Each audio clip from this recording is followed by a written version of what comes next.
San Francisco is one of the most expensive cities to live in the United States. This is largely a result of the housing crisis, which if you spent any time in the Bay Area, you're surely aware of.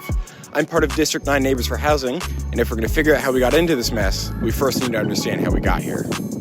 Zoning is a planning tool that dictates what kind of businesses and homes can be built and where they should go to shape the design of cities. Unfortunately, like many things, it's also racist as hell. Zoning is one way that cities kept racial groups segregated in the 20th century, and it got its start here in the Bay Area.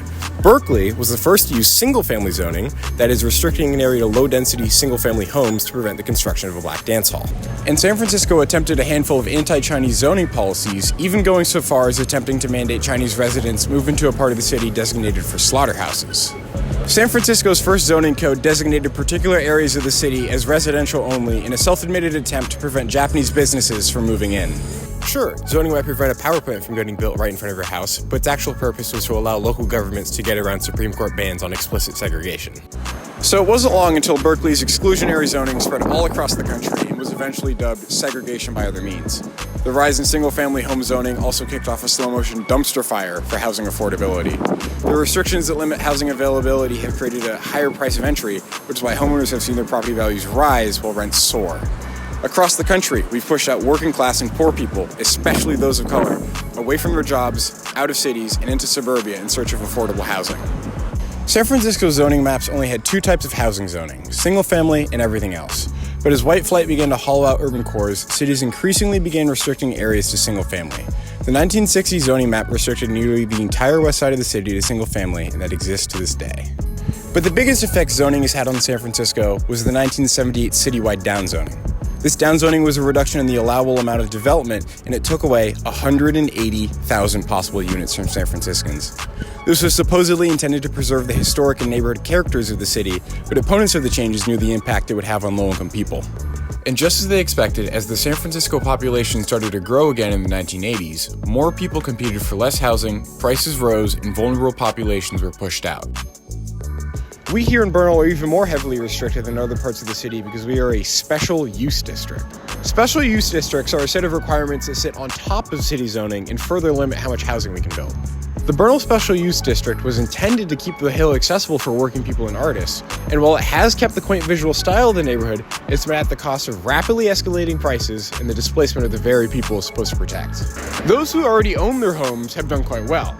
However, those who rent have been pushed out of the neighborhood, and now Bernal is accessible only to the wealthy. These layers of regulation have also prevented us from building any new housing. We usually rank last or near last among planning districts for housing production, and when you compare how much we've built to nearby neighborhoods, it's appalling. The east side of the city has contributed 85% of all new housing in the city in the last 2 decades, and we've been left out. The result is displacement. Each home that changes hands goes to a rich person, the neighborhood gets whiter and whiter, and nobody who doesn't already have money can move in.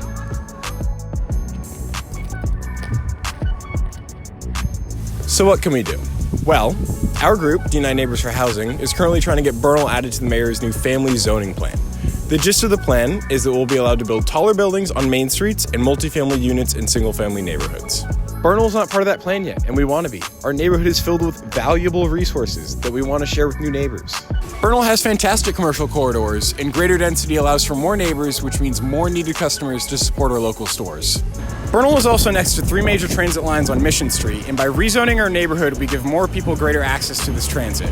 Proximity to transit not only gives our neighborhood more opportunity to live close to jobs, but increases needed ridership not only on Mission Street, but intersecting lines as well. Allowing for more housing will be huge for the neighborhood, as it will allow for condos, which are the fastest growing way for people to enter home ownership.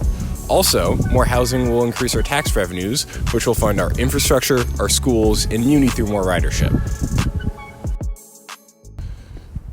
I've lived in Bernal my entire life. My family is here, my friends are here, but if nothing changes in the neighborhood, I won't be able to live here when I'm older.